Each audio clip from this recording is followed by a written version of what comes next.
আমাদের আজকের টপিক শিখাময়ী মহিষাসুরমর্দিনী।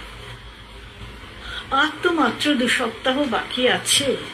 আমাদের বিশেষ করে বাংলাদেশের চারিদিকে মায়ের আগমনের সুর বেজে উঠবে, সঙ্গে সারা ভারতবর্ষেই করে, তো স্পেশালি বাংলাদেশে এটা বেশি প্রিডমিনেন্ট।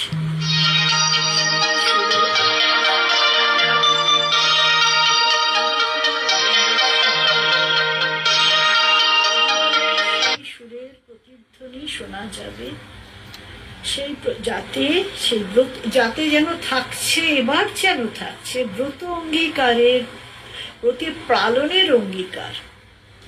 এবার যেন সেই সুরটা একটু অন্য বারের তুলনায় একটু আলাদা থাকছে।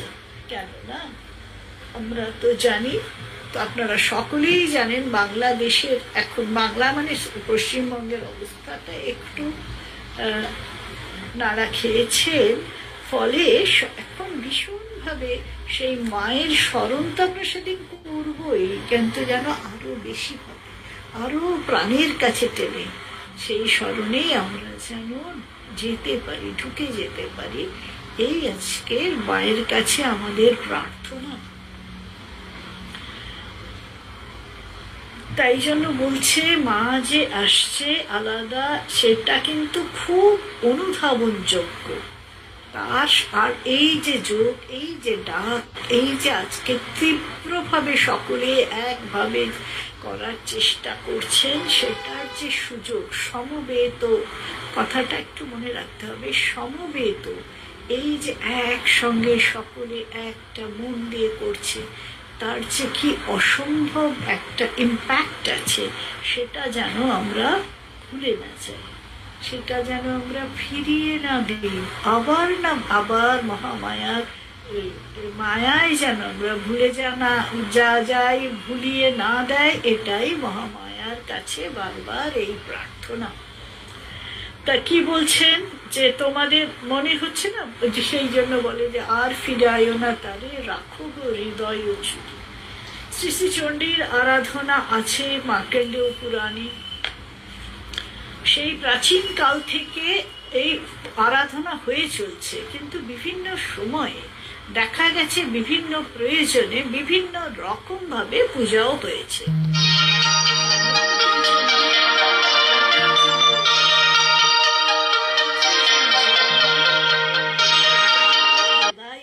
রূপান্তর সাধনী এই পৃথিবীর উপর, তাই মায়ের পাদস্পর্শ যখন পড়ে, তখন কি হয়, সে বোতহারি যে সাধক যে মাকে একটু যাচ্ছে, মায়ের ভক্ত যারা, তাদের ঘুমটা যেন ভেঙে যায়। আমরা যখন থাকি মাটির সঙ্গে, মাটির মতো হয়ে, কিন্তু আজ সেই শিখাময়ী স্পর্শে শিখার মতো তারা আজকে জ্বলে ওঠে। কারণ সে যে জলবার মন্ত্র পেয়েছে, শিখাটার ওপর জোর দিচ্ছি। যুগে যুগে এই শিখাময়ীর আবির্ভাব হয়েছে। নিত্যই সা জগন্মূর্তি নিত্য, কিন্তু সে বারবার আবির্ভূত হয়েছে, সেটা বলছি আমি। সেই রকম কখনো দেখুন শিখাময়ী তো আমরা জানি জ্বলন্ত পর্বতেই, মানে একটা পর্বত, জ্বলন্ত পর্বতের মতো একটা শিখার সৃষ্টি হয়েছিল, ভগবানদের সব ভগবানের শক্তি একীভূত হয়ে। এই শিখা যেমন তখনও হয়েছিল, আবার এই বর্তমান কালেও একজন শিখাময়ীর কথা পাই আমরা, যিনি সকলকে নিজের প্রাণটাকে তিলে তিলে দিয়ে সেই অগ্নি প্রজ্বলিত করে গেছিল, আমাদের সকলকে প্রেরণা দিয়েছে। আমরা কি, আচ্ছা, কে হতে পারে এই এখনকার দিনের একজন শিখাময়ীর কথা আপনারা কেউ বলতে পারেন? মানে আমি জিজ্ঞেস করছি যে আপনাদের মনে কার কথা মনে আসছে, একজনও কেউ যদি বলেন। এই মায়ের কথা, শ্রী শ্রী মা আছেনই, তার সঙ্গে মা আরো সঙ্গে নিয়ে এসেছেন, যে আরো জ্বলে উঠবে, একেবারে জ্বলন্ত হয়ে জ্বলে উঠবে বলে। আমি কি সিস্টার নিবেদিতার কথা বলতে পারি? আপনারা মানছেন?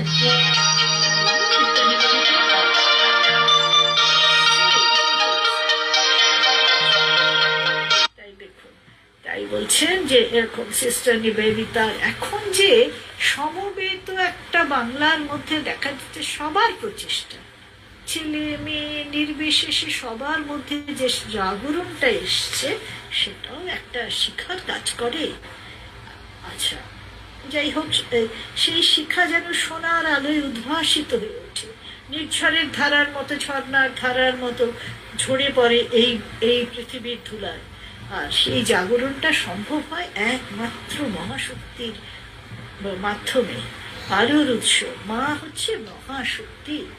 তাম অগ্নিবর্ণম ইয়সসা জ্বলন্তি দুর্গাং দেবীং শরণ্যহম প্রপদ্যে। সে ফিরে যাই আমি চণ্ডীতে, চণ্ডীর কথায়। আজকে আপনারা চণ্ডীতে পড়েছেন, জানেন, সকলে জানেন।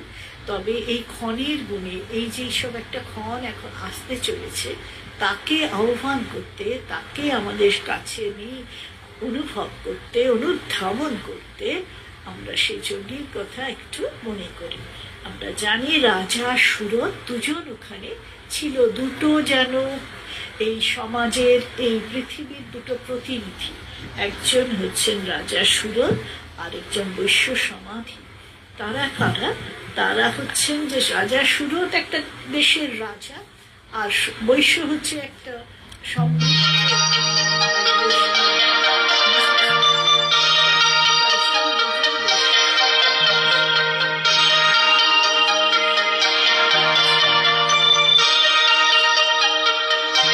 একেবারে প্রতীকী। আমাদের এই যে পৃথিবী, এই যে আমরা চলি, এটার মধ্যে যেন প্রত্যেকেই আমরা এই এই অনেক অনেক জায়গায় সমাজের দিকে তাকালেই এই রূপগুলো দেখতে পাচ্ছি।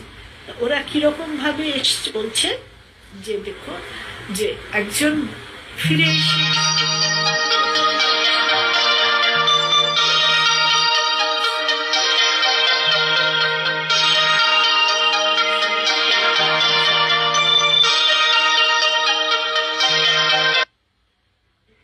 লোকেরা এসে ও যুদ্ধে ওকে পরাজিত করে ওকে ওর রাজ্য থেকে বিতাড়িত করে দিয়েছে।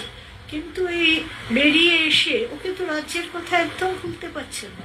চিন্তা করছে আমার অশ্বগুলো ঠিক মতো খেয়েছে তো, যাকে আমরা এত যত্ন করে যে আমি আমার সম্পত্তি জমিয়েছিলাম সেইগুলো ওরা নষ্ট করে ফেলছে না তো। আচ্ছা, এগুলো কত অপ্রাসঙ্গিক, তুমি ওর ধাপ পাশ দিয়ে যেতেই পারবে না, সেখানে তুমি এসব নিয়ে প্রচন্ড চিন্তা করছো ওরা কেমন আছে, কি হয়েছে ইত্যাদি। তখন একটা কি করলো, এ তো হলো। তারপরে হঠাৎ তাকিয়ে দেখে দূরে ওই বনের মধ্যে হেঁটে বেড়াচ্ছে নারীজন লোক। কি হয়েছে? কিন্তু বিমর্ষ। তাকে ডেকে জিজ্ঞেস করছে, কি ভাই তোমার কি হয়েছে, তোমার কি নাম? সে বলছে, আমার নাম সমাধি, নাম বৈশ্য। আমাকে, আমার যথেষ্ট সমৃদ্ধ ছিলাম আমি বিজনেস করে, কিন্তু আমার পুত্র, আমার মানে অতি নিকটের জন, স্ত্রী পুত্র, ওরা আমার সব সম্পত্তি নিয়ে নিয়েছে, নিয়ে আমাকে তাড়ি বিতরিত করেছে। কিন্তু তবুও আমি ওদের কথা বলতে পারছি না, ওরা কেমন আছে, কি করছে, সারাক্ষণ আমার এই রে, মানে এই তো সবই হচ্ছে। তখন এই কথা বলার জন্য গিয়ে যখন মেধা ঋষি এই কথাটা শুনলেন, তখন বলছেন যে ভগবতী মহামায়ার প্রভাবে সকলেই এই মোহরূপ আবর্তের মধ্যে পড়ে আছে। আমরা সকলেই, নইলে তো স্বস্বরূপে আমরা কি সচিদানন্দ স্বরূপ, আমাদের তো শুধু আনন্দেরই সত্তা, সেটা তো আমরা ভুলেই আছি। কি মজা, এটা সবসময় ঘুরিয়ে রেখে দিয়েছে ওরা। সে বলছে এই মহামায়ার প্রভাবে সকলে মোহরূপ গর্তের মধ্যে পড়েই আছে।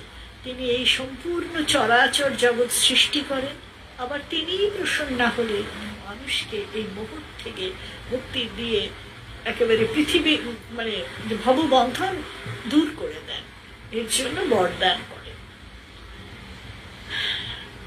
এই যেন এই যে কথাটা আমরা যেটা বলছি যে কে সে, কে না তাকে, কে আমাদের যেন প্রতিনিধি হয়ে, আমাদের এই সমাজের, আমাদের প্রত্যেকের প্রতিনিধি হয়ে এরা দুজন জিজ্ঞেস করছে ঋষিকে, সুরত জিজ্ঞেস করে, হে ভগবান, যাকে আপনি মহামায়া বলছেন, কে এই শিল্পী? এই প্রশ্ন শুধু রাজা সুরথের নয়, এই প্রশ্ন কি আমাদেরও নয়? কে কে এরকম ভাবে আমাদের সব ভুলিয়ে রেখে দিচ্ছে? তখন সুরথ বলছেন, নিত্যই সাজাগান মূর্তি স্থায়া সর্বমিদম ততম। তিনি নিত্য হলেও বহু প্রকারে আবির্ভূত হয়।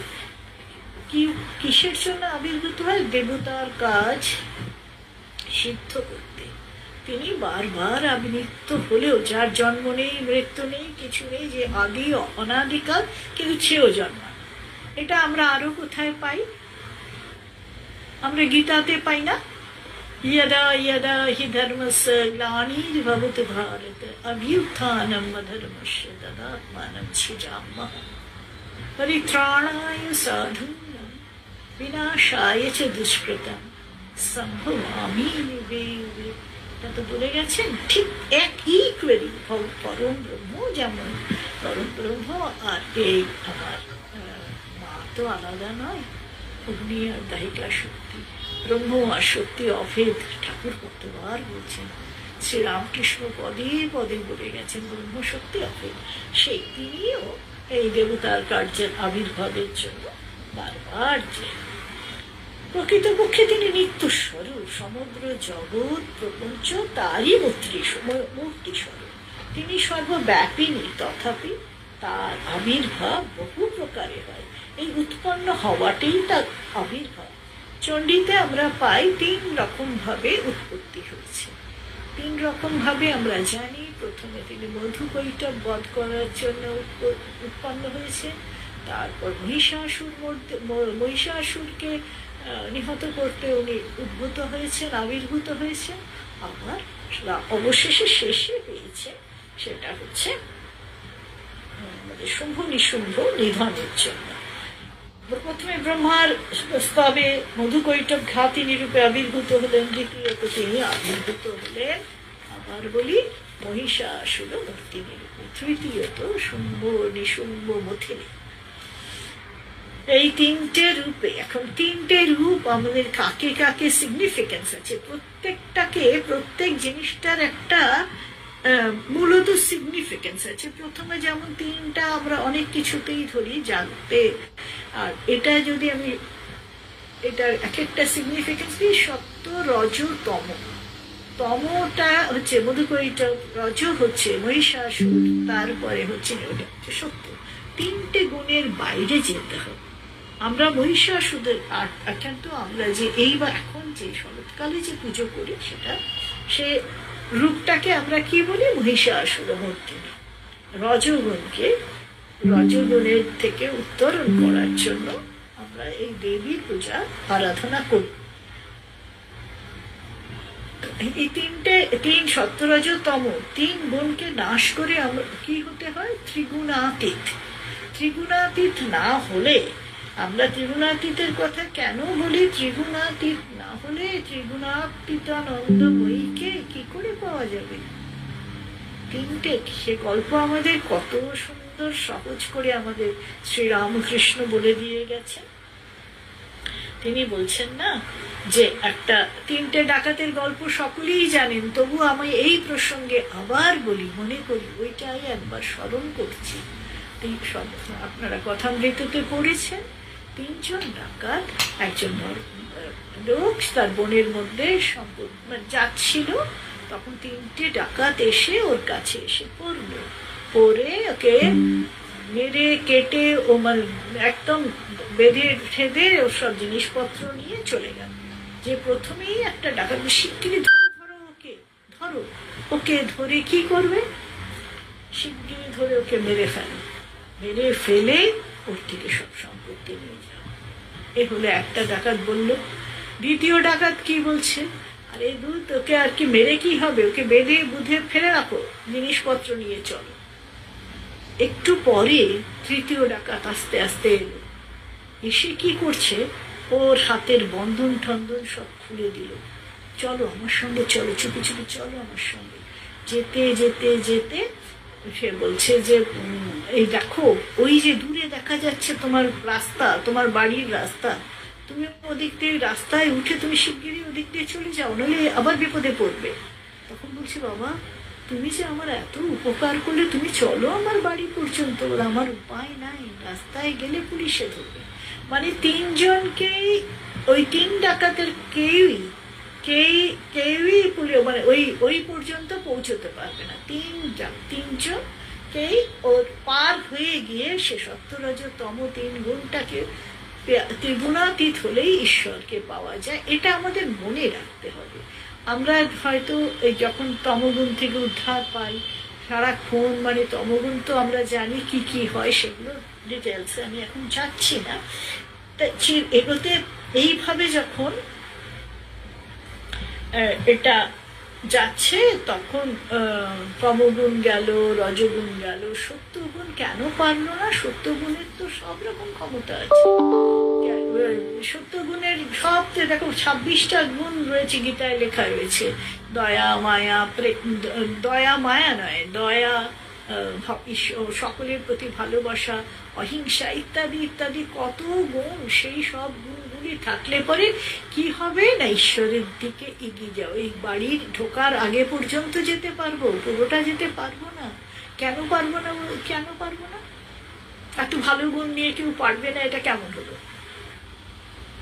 কি মনে হয়, কেন সত্যজ্ঞানের পরিপূর্ণ থাকলে পরেও কেন আমরা ঈশ্বরের কাছে পৌঁছতে পারবো না?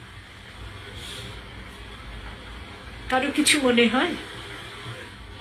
কোন সাজেশন? যে কেন, সত্যি কেন বলুন না?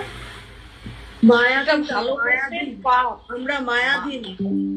মায়া তো চাইছে না, মায়া নেই সত্যগুণের মধ্যে, মায়া একেবারেই নেই, দয়া আছে। ভালো মন্দ পারে যাওয়া, ভালো মন্দ পুরোটাই থাকবে। তিনজনের পারে যেতে হবে, এটাই। কেন ভালো মন্দ হবে না? যে আমাদের যে স্বরূপ, আমাদের যে সেইখানেই তো পৌঁছানো, স্বরূপে প্রতিষ্ঠিত হওয়া। ঈশ্বর লাভ বা ঈশ্বরের কাছে যাওয়া মানে তুমি তোমার স্বরূপটাকে চিনে ফেলতে পারো। সেই স্বরূপে কি আছে? কোনো ভালো নেই, কোনো মন্দ নেই, 3টে গুণের বাইরে তিনি সচিদ আনন্দ স্বরূপ, শুধু আনন্দ, কিছু নেই। বলছে না ঠাকুর, বলছেন না, ব্রহ্ম মুখে বলা যায় না, উচ্ছিষ্ট হয়নি, সেই যা অনুভব করতে পারা যায়। তাই সেই জন্য বলছি ওই ত্রিগুণের, আমরা তো সবগুলোকে করতে পারছি, মানে পয়েন্ট আউট করতে পারছি, এটার এই গুণ, ওটা, ওই সব চলবেই না একেবারে। তার উপরে সেটা তো অনেক পরের কথা। আগে তো আমায় সত্য গুণের দিকে এগিয়ে যেতে হবে, তাই না? তাই বলছেন যে তাতে যেতে হলে এই যে আমাদের একটা যাওয়ার চেষ্টা, একটা ভালো হওয়ার চেষ্টা, একটা মূল্যবোধের চেষ্টা, এই চেষ্টাগুলো আমাদের করতেই হবে, করতেই হবে। নাহলে শুধু ওই ভালো মন্দের দোলায় দুলতেই থাকবো, এটা পাওয়া না পাওয়া, এই দোলায় দুলতে দুলতে আর কতদিন? এত মূল্যবান মনুষ্য শরীরটা পেয়েছি, আর কতদিন এই দোলায় দুলবো? তাই জন্য বলছেন, আর ফিরায় না তারে, রাখো গো হৃদয় চিরে।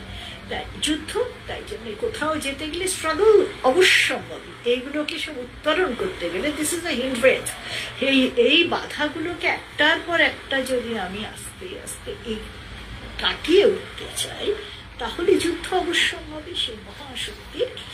তাই জন্য মহাশক্তির জাগরণ এই কালটা উপস্থিত হয়েছে।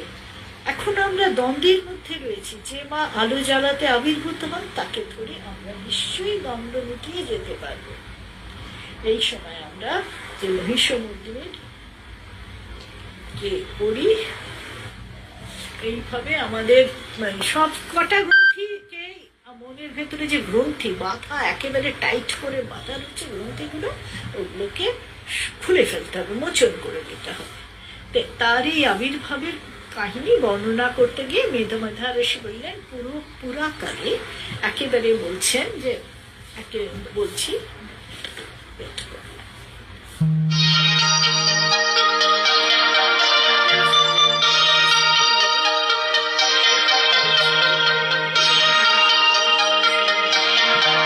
কখন আসছে, দেবাসুরম অবগত যুদ্ধম পূর্ণমব্দ শতম পুরম মহিষেনে অসুরাণাম অতীপে দেবানঞ্চ পুরন্দরে তত্র সূরৈ মহাদিব্যৈর্জয় দেবসৈন্যম পরাজিতম জিত্বা চ সকলাং দেবান ইন্দ্র অভুবন মহিষাসুরা।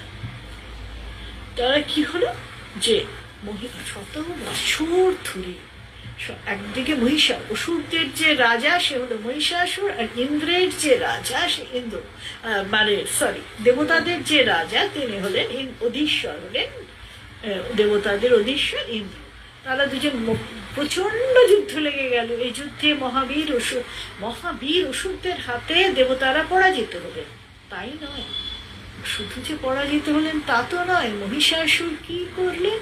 মহিষাসুর ওদের তাড়িয়ে দিয়ে স্বর্গ থেকে বিতাড়িত করে স্বর্গের অধিপতি হয়ে বসলেন।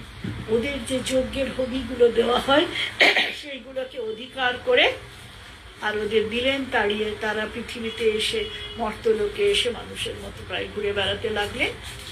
আর তখন তারা বলেন কি করি, এর থেকে উদ্ধারের উপায়টা কি? দেবতারা তখন সব একসঙ্গে হয়ে পদ্মজনী ব্রহ্মাকে পরাজিতা পরাজিতা দেবা পদ্মজনী প্রজাপতি পুরস্কৃত গতা তত্র গজত্রৈষ গরুরধ্বজ। গরুধ্ব মানে এখানে যেখানে গরুরধ্বজ মানে বিষ্ণু এবং শিবের কাছে নিজে গেলেন, সামনে চলল কে? ব্রহ্মা। এটা আমরা সব কাহিনীটা জানি। এই কাহিনী বর্ণনা করে বলেন, হে ভগবান, সূর্য, ইন্দ্র, অগ্নি, বায়ু, চন্দ্র, যম, বরুণ সব দেবতাদের অধিকার গ্রহণ করে মহিষাসুর নিজেই সব অধিকার করে বসেছে। সেই সব দেবতারা এখন মানুষের মতো পৃথিবীতে বিচরণ করছে। কি এসব গিয়ে বলছে? তার দৌরাত্মে সব কথাই আমি আপনাদের জানালাম। আমরা আপনাদের শরণাপন্ন, দেবতাদের কাছে শরণ, আপনারা সেই মহিষাসুর বধের ব্যবস্থা করুন। এরা সব এক একটা অধিপতি, মানে তারা সব সেই একেবারে দেবাদিদেব শিব এবং বিষ্ণু গরুরধ্বজের কাছে গেল। মহিষাসুর এই অত্যাচার কথা শুনে বিষ্ণু এবং মহেশ্বরের একেবারে ভীষণ ক্রোধ হলো। সেই ক্রোধ কিন্তু ধ্বংসাত্মক নয়। এই ক্রোধের কারণে কি হলো? ওদের শরীর থেকে তেজ বেরিয়ে আসলো, মহা তেজ নির্গত হলো। দেখো, আর দেখুন আমাদেরও কিরকম হয়, যে কোনো একটা ইমোশন হলে পরে আপনাদের রাগ হলে পরেও একটা ইমোশন এসে একটা তেজ বেরোবে। আপনারা খুব শান্ত সুন্দর একটা ভালো আনন্দ হলে পরে তার মুখের চেহারা পরে প্রত্যেকেরই একটা বডি ল্যাঙ্গুয়েজ আছে যেটা চেঞ্জ হয়ে যাবে বিভিন্ন ইমোশনে। সেরকম এদের ইমোশনে এমন তেজ বেরোলো, মহা তেজ একেবারে বেরিয়ে এলো। তখন তার শুধু তাই নয়, ওদের সঙ্গে সঙ্গে যতজন দেবতা, সূর্য, ইন্দ্র, যা যা যা যা ছিল, প্রত্যেকটি দেবতা থেকেও সেই তেজ বেরিয়ে আসতে লাগলো। একীভূত হলো, একত্রীভূত হলে তা মহাশক্তিতে পরিণত হলো। সে তো আমরা একটা অসম্ভব শক্তি, সেই মহাশক্তি পঞ্জীভূত একেবারে এক জ্বলন্ত পর্বতের মতো দেখা গেল। সেখানে লিখছে না, খুব সুন্দর করে লিখছে যে তো অতীব তেজস্কূটং জ্বলন্তম ইব পর্বতম দদৃশুস্তেষুরাস্তত্র চালা ব্যক্তোদিগন্তরম। না, তখন দেখছে যে এই দেবতারা দেখলো এই না একটা কি হলো, ওই জ্বলন্ত পর্বতের মতো দেখা যেতে লাগলো, আর একীভূত হয়ে নারী মূর্তি ধারণ করলো, আপন তেজে ত্রিলোক ব্যক্ত করে রাখলো। মহাদেবের এখন এই যে ব্যক্ত করলো, এটা দেখে তো কার কিরকম হলো ওখানে দেখুন চণ্ডীতে আপনারা পড়বেন এবং শুনেছেন, নিজেরাও পড়েন। আবার এখানে তো রয়েছে যে বলেন যে এরকম কি যে সুন্দর করে একটা বলছেন যে যদ্ভূ সম্ভোগং তেজে স্তেনা জায়ত তন্মুখম यमेन चमुवं केशा बहोगो विष्णु तेजसा सौमेन स्तनेन जुग्म मुद्धं चेन्द्रेण चा भवेत् बारुणेन च जङ्घारुदितं तेजसा। তো এটা কি বলতে চাইছে আমরা দেখেছি যে কি হয়, এখানে সুন্দর করে এক একটা বলছেন। আমরা শিবের তেজে কি তৈরি হলো, যদি একই তেজ একই জায়গায় গেল, একটা ইন্টিগ্রিটি, ওয়ান ইন্টিগ্রেশনই তৈরি হলো, কিন্তু একটু এক একটা জায়গায় একটা যদি জিনিস ইট দিয়ে বিভিন্ন বাড়ি তৈরি, কিন্তু বিভিন্ন বিভিন্ন ইট আছে, তো তেমনি শিবের তেজে মুখ, তারপরে বিষ্ণুর তেজে বাহু, যমের তেজে কেশ, আর চন্দ্রের তেজে পায়োধর, আর ইন্দ্রের তেজে মধ্যভাগ, জঙ্ঘা উরু বরুণের তেজে, পৃথিবীর তেজে নিতম্ব, ব্রহ্মার তেজে চরণদ্বয়, সূর্যের তেজে চরণ অঙ্গুলি, বসুর তেজে হাতের আঙ্গুলি, কুবেরের তেজে নাসিকা, অগ্নির তেজে নয়ন, তারপরে সন্ধ্যা দেবীর তেজে ভ্রু দুটো, আর পবনের তেজে কর্ণ, ও সব এমনি করে ইত্যাদি সব অঙ্গগুলো ওদের সৃষ্টি হতে লাগলো। কিন্তু দেখুন, একটু চিন্তা করলে দেখুন মজা আছে যে এক একটা প্রত্যেকটা তেজে যেটা হচ্ছে না, তার একটা ছোট ছোট সিগনিফিকেন্স আছে। আমরা যেটা জানি, পুরাণে যতটা আমরা শুনেছি এবং জানি, শিব হচ্ছে জ্ঞানের দেবতা, বিষ্ণু হচ্ছে প্রাণের দেবতা, পালনের দেবতা, ব্রহ্মা হচ্ছে কিসের দেবতা? ব্রহ্মা হচ্ছে সৃষ্টির দেবতা। এটা তো আমরা ছোটবেলার থেকে শুনে, ব্রহ্মা বিষ্ণু মহেশ্বর এই সৃষ্টি করছে, পালন করছে। তো এই যে শিব তেজের দেবতা, আমরা কি জানি? আমরা যে কোনো জ্ঞান আহরণ করতে গেলে আমরা কি দিয়ে আহরণ করি? ইন্দ্রিয়গুলো দিয়ে নয় কি? আমাদের পঞ্চেন্দ্রিয়ের অবস্থানটা কোথায়? আমরা কোনো কিছু ভালো কিছু জিনিস দেখি, যখন সুন্দর কিছু চোখ দিয়ে আর আহরণ করি, আমরা মুখ দিয়ে পড়াশোনা করে সেটা করি, কান দিয়ে শুনি, নাক দিয়ে নিঃশ্বাস নেই, ত্বক দিয়ে আমাদের স্পর্শ, সবটাই এই পাঁচটা ইন্দ্রিয়র কিন্তু অধিষ্ঠান এই মুখে সবটাতে পায়।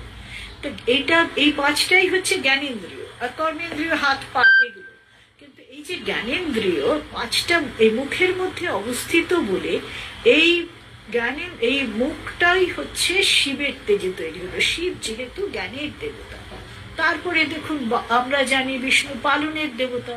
পালন করতে গেলে আমরা কি দিয়ে করব? হাত দিয়ে করব, কর্ম পালন করছে কর্মে। বিষ্ণু পালনের দেবতা, তাই বিষ্ণুর তেজে হলো হাতগুলো। আর ব্রহ্মা কিসের দেবতা? সৃষ্টির দেবতা। সৃষ্টি, ক্রিয়েশন এনার্জি, গতি, না হলে পরে ক্রিয়েশন হতে পারে না।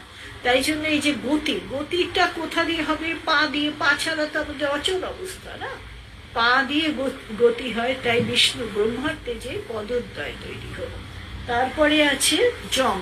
যমের তেজে কি তৈরি হচ্ছে? যমের তেজে তৈরি হচ্ছে চুলগুলো কেন? ইয়মকে আমরা কালো বর্ণ বলি। আর যম হচ্ছে সংযমন কর্তা, সংযত করে, মানে এই যে খণ্ড খণ্ড গতিতে আমরা চলছি জন্মের পর জন্ম, সেইগুলোকে সংযম করে মহাকালের সাগরে আমাদের নিমজ্জিত করে দেয় একেবারে।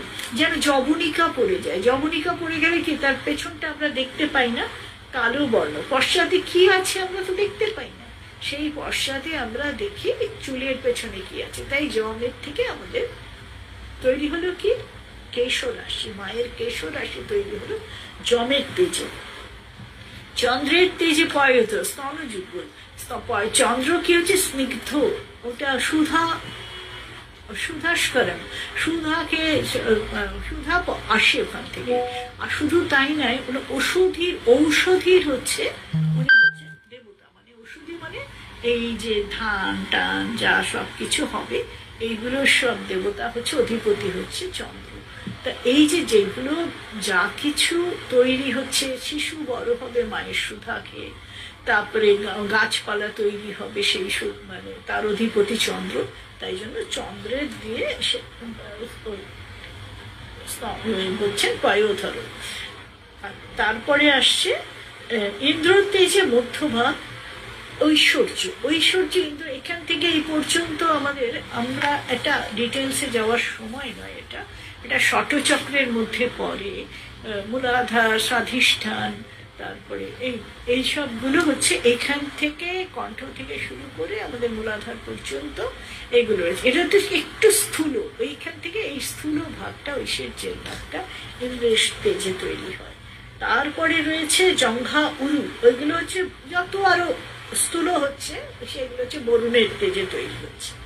পৃথিবীর তেজে নিতম্ব, তারপরে সূর্যের তেজে চরণাঙ্গুলি। সূর্য তো তেজের প্রতীক, গতির প্রতীক, শক্তির প্রতীক, তাই চরণাঙ্গুলি গুলো সূর্যের হচ্ছে। বসুগণের তেজে হাতের আঙ্গুলি, হাত সব ধরে, সম্পত্তি নেয়, বসুদেব হচ্ছে সম্পত্তির প্রতীক, ওই হাত, তাই বলছে হাতের আঙুল। কুবের হচ্ছে নাসিকা, কুবেরটা নাসিকা, কুবের তো ওদেরই অধিপতি, প্রাণই হচ্ছে সব ইন্দ্রিয়ের অধিপতি, সেই সর্বধনাধিপতি হচ্ছেন কুবের। তাই কুবের দিয়ে আমাদের প্রাণ শক্তি নাসিকাটা তৈরি হয়েছে মায়ের। অগ্নি দিয়ে কি হয়েছে? নয়ন তিনটে, তিনটে নয়ন। তিনটে নয়ন কি? চন্দ্র, সূর্য আর ত্রিনয়ন। এই তিনটে জিনিস তৈরি হচ্ছে সূর্যের তেজে তৈরি হচ্ছে। তাহলে কি হলো? আমরা জানলাম অগ্নিতে তিনটে নয়ন দিয়ে আমরা অগ্নির সাহায্যে এটা তেজে তৈরি হলো। আর তারপরে সন্ধ্যা, এটা একটা খুব ইম্পর্টেন্ট। আমরা এটা যদি ভালো করে বুঝি, সূর্যটা কি হচ্ছে, ভ্রুটা কোথায়, এরকম যেখানে আছে, এই আজ্ঞা চক্র থেকে নিচে পর্যন্ত, আজ্ঞা চক্র থেকে যা নিচে, আমি বললাম না ষট চক্র আছে, মানে এখানে এই থেকে নিচ পর্যন্ত হচ্ছে, এই পর্যন্ত হচ্ছে মনুষ্য ভাব। এইখান থেকে এটা হচ্ছে মানুষ, যতক্ষণ আমরা মনুষ্য ভাবে আছে, আস্তে আস্তে উপরে ওঠে মনটাকে, এখানে এসে সেই পর্যন্ত আমরা ব্রহ্মের সঙ্গে যত মিলি না, ব্রহ্মের সঙ্গে মিলি হচ্ছে আমরা সহস্রারি গিয়ে। তো এইখান থেকে এখানে যেতেই বলছে বাজ ফেলাচ্ছে, বাজ খেলার চেষ্টা। ঠাকুরের কথামৃততে সবটা আছে। তো এই যে জায়গাটা, এটা সন্ধিক্ষণ, এটা একটা সন্ধি। এখান থেকে হলে মনুষ্য ভাব, এর ওপরে গেলে দেবভাব। তাই এই যে সন্ধি, আর সন্ধ্যাটা কি আছে? দুটো সন্ধ্যা আছে, একটা হচ্ছে প্রাতঃ সন্ধ্যা, আর একটা হচ্ছে একটা প্রাতঃ সন্ধ্যা, একটা সায়ন সন্ধ্যা। দুটো সন্ধ্যাতে মানুষ এই জন্য মনে বসে যে মনুষ্য ভাব থেকে দেবভাবে যাবে।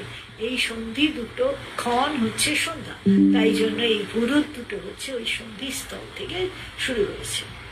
তারপরে আছে, একটু বোঝা যাচ্ছে তো? একজন বলুক বোঝা যাচ্ছে কি নেই? হ্যাঁ মা, হ্যাঁ মা। ঠিক আছে। তারপরে হচ্ছে পবনের তেজ। পবন মানে হচ্ছে বায়ু। আমরা জানি শব্দর মিডিয়াম টু ট্রাভেল সেটা হচ্ছে বায়ু। তাই সেই বায়ুর তেজে কান তৈরি হচ্ছে, যেটাতে আমরা শব্দটাকে ধরতে পারি। এই হলো ইত্যাদি ভাবে, এইভাবে আস্তে আস্তে সব ইন্দ্রিয় দিয়ে আমাদের মাকে তৈরি করা হলো। সকলের সব শক্তি, বিশেষত যেমন যার যেই বিশেষত, সেই ত্রিনয়ন। তার উপরে গেলে যে নিজেই ব্রহ্মস্বরূপ হয়ে যায়, নুনের পুতুল সাগরে মিশে যায়। তেমনি এটা যে সন্ধ্যায় ভ্রু তৈরি হলো। দেবতাদের তেজ সম্ভূতা, দেবীকে তখন শুধু তো দেবী কি দিয়ে, ওকে তো যুদ্ধ করতে হবে এর সঙ্গে, মহিষাসুরের সঙ্গে। তো এই যে যুদ্ধ করতে হবে, কি দিয়ে যুদ্ধ করবে? খালি হাত পায় কিছু? তখন সবাই তাদের সব এই যা যা শক্তি, আসল শক্তি ওদের, আসল শক্তি ওদের যেটা, সেটা ওরা অর্পণ করতে মায়ের পায়ে শরণাগত হতো। শুল থেকে শুল তৈরি করে সেটা মায়ের হাতে দিলেন হচ্ছে শিব, বিষ্ণু দিলেন চক্র, সব চক্র থেকে এটা থেকে চক্র তৈরি করে চক্র দিলেন হচ্ছে আমাদের বিষ্ণু দিলেন চক্র। তারপরে সে সব কটাতে সবাই এক একটা করে জিনিস দিতে, যেরকম কালো দণ্ড জম দিলেন, তার দণ্ড থেকে একটা দণ্ড, পাশো অম্বুপতি দিল, প্রজাপতি চক্ষমালম দাদু, ব্রহ্মা কমণ্ডলুন, ব্রহ্মার একটা কমণ্ডলু আছে, ওর হাতে মাকে দিন করলো। সমস্ত রোমকূপেশ নিজ রশ্মিন দিবাকর, সমস্ত রোমকূপ দিবাকর তাকে উজ্জ্বল করলো। তেমনি কালো, তারপরে ক্ষীরদশ্যামলম হার মজরি তথাম্বর চূড়ামণিম তথা দিব্যং কুণ্ডলে গুটগাপিচ, সবাই শঙ্খং বরুণ শঙ্খঞ্চ বরুণং শব্দম দদৌ তস্য হুতাশং মারুত দত্ত মাংস। প্রত্যেকে তার এক একটা নিজের শক্তি কাকে দিচ্ছে? মাকে।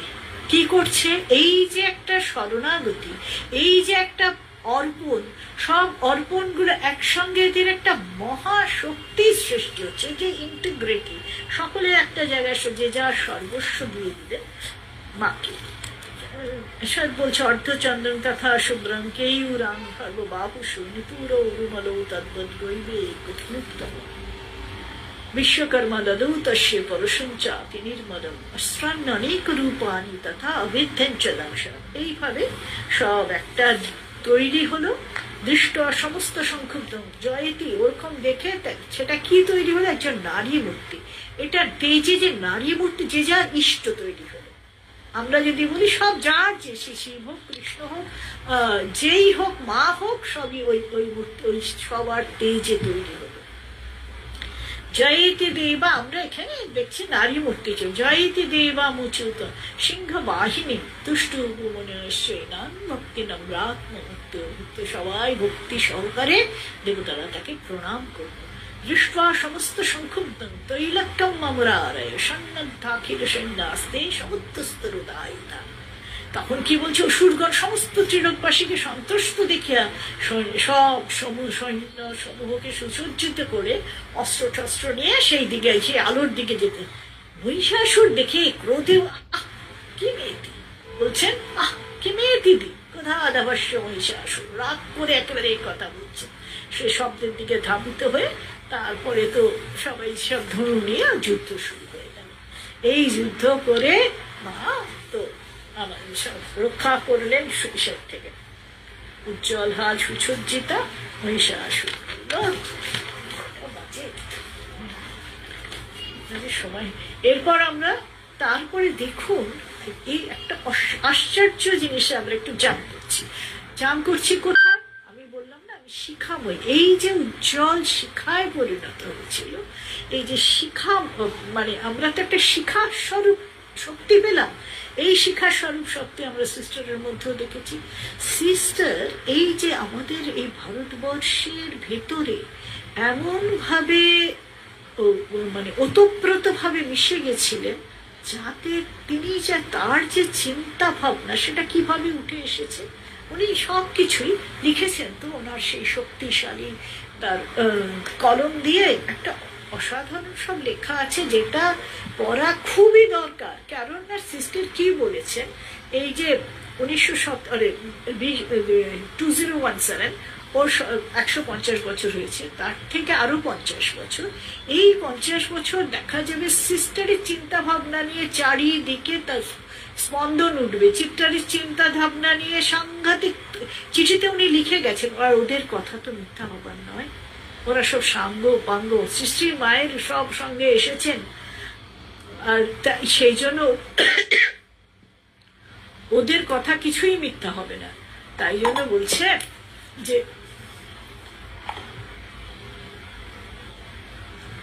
সরি, আচ্ছা, তখন উনি কিভাবে দেখছেন, উনি কি দেখছেন সারা ভারতবর্ষে কিভাবে এই দুর্গা পুজোটা হচ্ছে। তিনি কি বলছেন? সিস্টার বলছেন যুদ্ধ লেগেছে। ভগবান উনি চারিদিকে পৌরাণিক কাহিনীতে সে নানা উদাহরণ দিয়ে বলছেন যে স্বর্গে যুদ্ধ লেগে গেছে। কিসের যুদ্ধ? অশুভ শক্তির বিনাশের জন্য যুদ্ধের প্রয়োজন হয়েছে বারবার। যুদ্ধ না হলে তো শুভ শক্তির উদ্বোধন সম্ভব নয়। সেখানে বারবার দরকার পড়েছে একতার, ইন্টিগ্রিটি। তেজ একত্রীভূত হয়ে আবির্ভূত হয়ে উদ্ভূত হয়েছেন মহাশক্তি স্বরূপিণী দেবী দুর্গা। আবার সকলের সমবেত প্রার্থনাতেই তিনি প্রসন্ন হয়েছেন। তাই এক হওয়া, সমবেত হওয়া, এই সমবেত হওয়ার যে মহাশক্তির উদ্ভব হয়েছে, এই ঘটনাটাকে কিন্তু আমাদের মনে রাখতে হবে যে একসঙ্গে আমাদের নিজেদের ইগো গুলোকে যদি একটু কমিয়ে আনতে পারি, তবে এইরকম সুন্দর, আপনারা কত সুন্দর একসঙ্গে একটা করে যেখান থেকে যে পারছে, এর একটা মহাশক্তি আছে, এর একটা মহা এফেক্ট একটা, আপনারা জানুন না জানুন, এর ইম্প্যাক্ট ইজ ডিফারেন্ট। তখন বলছে একজন শিখাময়। তা উনি কি দেখছেন? তিনি কি স্বপ্ন দেখছেন? এই যে শিখাময় যে কিভাবে ওর কাছে কি, ওর কাছে সব দেবতা কিন্তু কার সঙ্গে একীভূত হয়ে গেছে? জগৎজননী কার সঙ্গে নিবেদিতা একীভূত করেছে? কি মনে হয় কার সঙ্গে করেছে নিবেদিতা? এই যে দেবতা, এই যে শক্তি, এই শক্তি সবকিছুকে একীভূত করে কাকে ভেবেছেন? ভারত মাতা, মাকে ভারত মাতাকে। ওর প্রাণের প্রাণ হচ্ছে ভারত মাতা। ও মা তো সর্ববিশ্ব জননী। তার মধ্যে উনি ভারত মাতাকে সর্বত্র দেখেছেন। এই জন্য বলছেন, আর এই ভারত মাতার এই শক্তিগুলো একীভূত হয় কি জাতীয়তা, ন্যাশনালিজম। আমাদের সেই বোধটাই তো হারিয়ে ফেলেছি। এই যে আমাদের প্রজন্ম, মানে এই যে প্রজন্ম বলতে পারি স্বাধীনতার পরে জন্মেছে এবং এখনো পর্যন্ত যারা আছে, কতটুকু ভাবে নিজেদের জাতীয়তা নিয়ে কতটুকু ভাবে তারা ভারতের জন্য? আপনারা বলুন, হ্যাঁ কতটুকু ভাবে না? আজ যে ভারতের আগে পর্যন্ত যেভাবে ভারত মাতাকে নিয়ে স্বাধীনতার পরে যারা জন্মেছেন তাদের সেইখান থেকে আরম্ভ করে যারা আজও পর্যন্ত, আজকে স্বাধীনতার 75 বছর, কত বছর হয়ে গেছে, এখন প্রায় 100 বছর হতে যাবে, কতজন ভাবছে। কিন্তু এটা হতে থাকতে পারে না। এটা জাতীয়তাটাকে আমাকে সেই উন্মেষটা চাই আরো অনেক বড় করে তুলতে হবে, জাতীয়তাটাকে আরো অনেক আপন করে নিতে হবে। এর জন্যই অনুপ্রেরণা দেবেন নিবেদিতা। আপনারা দিন আর না দিন ও প্রেরণা দিয়ে যাচ্ছে এবং সময়ের গতিকে সেটা আসবেই আসবে। তা উনি কি বলছেন, এবং গতিকে যে নেবে, যে ওই মহাকালের চক্র যেটা চলছে, যে রথ চলছে, তাতে যে হাত লাগাবে তারই লাভ, কার কি হবে। সে কিন্তু এগিয়ে সে যাবে। সে বলছে, সিস্টার দেখছেন উত্তর ভারতে দক্ষিণ ভারতে সব জায়গাতে বিচ্ছিন্ন ভাবে বীর পূজা হয়। উনি তো বীরের সাধুতে বলছেন, স্বামীজি একজন বীর। ওনার এই ফিলিংসটা হচ্ছে স্বামীজি একজন বীর।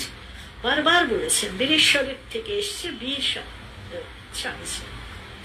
বীর পুজো হচ্ছে, দেবী পুজো হচ্ছে, কিন্তু বাংলায় তা সামগ্রিক নিয়ে তা পূর্ণতা লাভ করেছে। আশ্বিনের অমাবস্যা থেকে দশেরা পর্যন্ত এই যে নবরাত্রি, উপবাস চলে, চণ্ডী পাঠ চলে। সিস্টার বলছেন চণ্ডী পাঠ হোক বা না হোক, সকলের একটাই আশা যে অশুভ শক্তির কাছে শুভ শক্তি, অশুভ শক্তি কাছে অশুভ শক্তি কিছুই করতে পারবে না, শুভ শক্তির কাছেও পরাজিত হবেই হবে। তিনি আরো যা দেখেছেন তা হলো সেই বীর পুজো। উত্তর ভারতে কি দেখছেন, 7 দিন ধরে অস্ত্র শস্ত্র পরিষ্কার করে, 7 দিন ধরে তারা সব অস্ত্র শস্ত্র গুলো নিয়ে পরিষ্কার করছে। অষ্টমীতে অস্ত্রের কৌশল দেখানো হয়। আচ্ছা, এটা গেল উত্তর ভারতে। উত্তর ভারত থেকে আবার দেখছেন ভোসলেরা কোথায় থাকছে না, ওরা হচ্ছে নাগপুরে। সেখানে আবার কিরকম করে করছে, ওই সময় ঠিক এই দশেরাতে তখন উনি দেখেছেন রাজকীয় পরিব্রাজন শিকারে বের হয়, রাজকীয় সব সাজগোজ করে তারা শিকারে বীরত্বের প্রতি। বাংলাদেশে কি দেবী উমারূপে গৃহীত। কমলাকান্তের আগমনী গান আছে, মেনকা স্বপ্ন দেখছেন তার উমা একাকিনী শশনে ঘুম ভেঙে গেছে, তখন বলছেন যে অচেতনে পেয়ে নিধি চেতনে হারানো। আর তারপরে সে আছে না, আমরা কত একদম যেন বাড়ির মেয়ে আমাদের বাড়ির কাছে আসছে, মায়ের প্রাণের কাছে আসছে, আমরা তাকে কত ভালোবেসে আপন করে নিচ্ছি এই সময়। আর বলছি, কবে যাবে বলো গিরিরাজ গৌরী, বৃথা গঞ্জনা দিয়ে ওনার রানী সকল কবে যাবে বলছে। আর তখন গিরিরাজ বলছে, যেমন সবার বাড়িতে আগে অঞ্জনা দিও না, উমার বিরহে আমার তো অন্তর ছাড়খাড় হয়ে যাচ্ছে, তুমি শুধু, আমি তো চাইছি ও আসুক। এই প্রাণের টান, এই টান না হলে মা আসবে কি করে? এই টানটা আসবেই, আমাদের কত সহজে আসে। সেই জন্য বলছে প্রাণ গৌরী আনো আমার। একটা আগমনীর একটা লাইন শুনুন, যাতে এই সময়টা মনে আরো লাগবে। একটা কত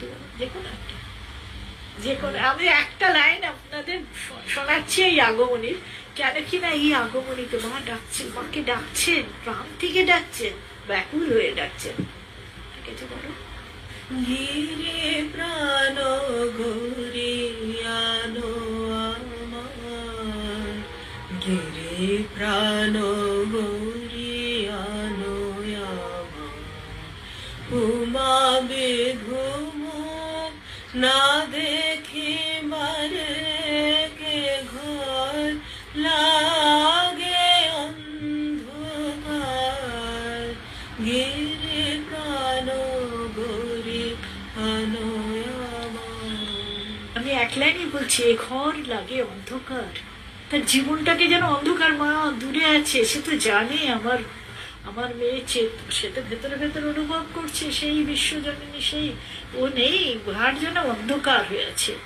সবারই মেয়েকে সব ওই রকমই ভাবে, উমার মতোই সব।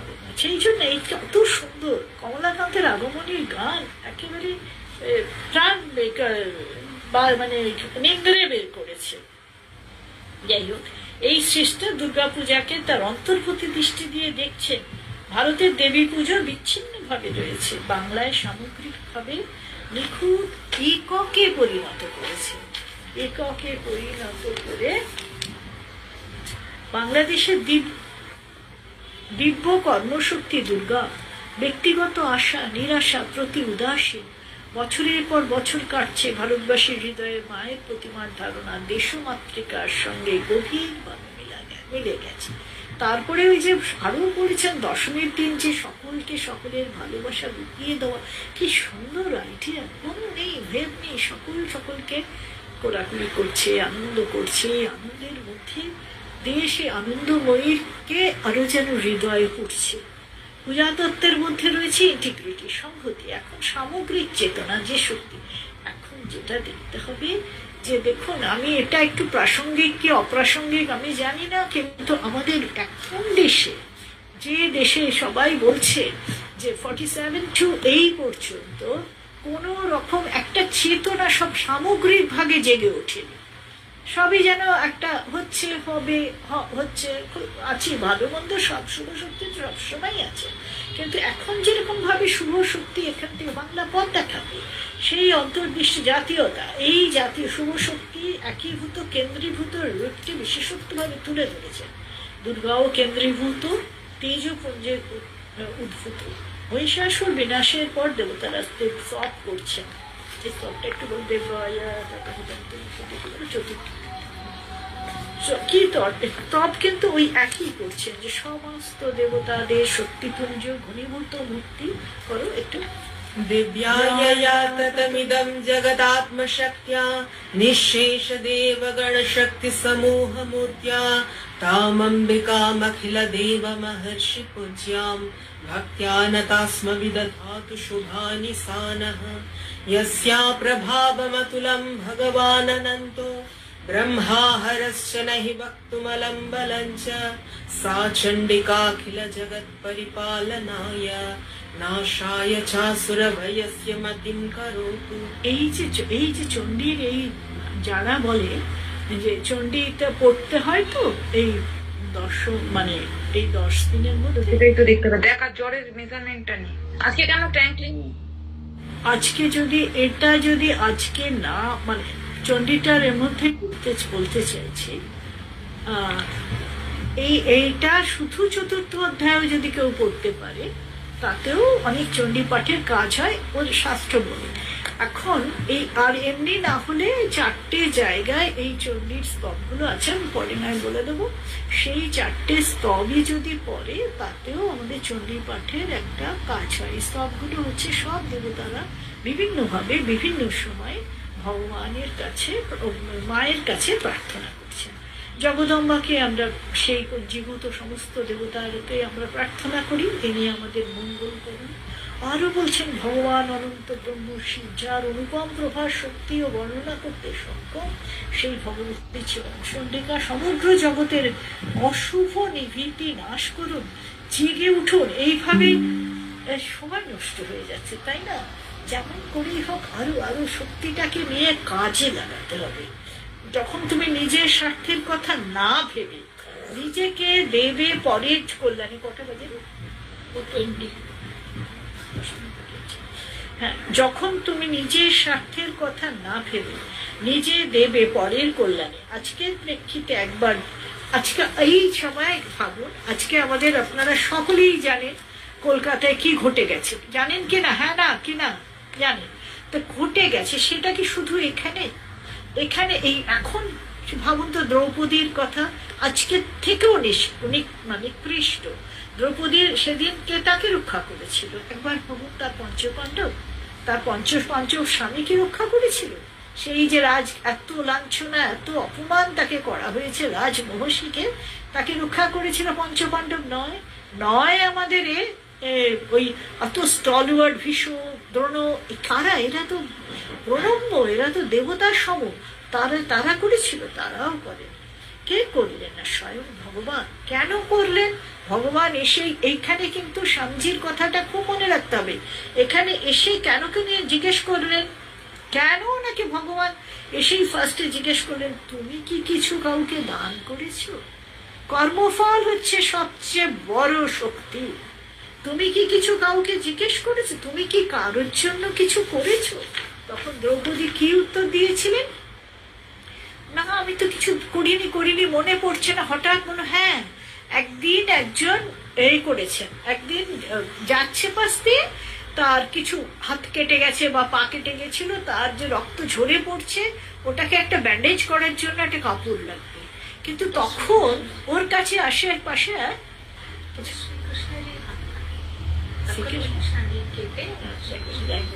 যাই হোক, এটা একজন যখন কেটে গেছে, তখন ও কি করেছিল?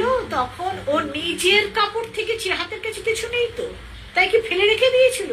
নিজের কাপড়, নিজের মানে একেবারে যেটা কেউ দিতে চাইবে না, সেখান থেকে ছিঁড়ে ওই হাতটাকে বেঁধে দিয়েছিল।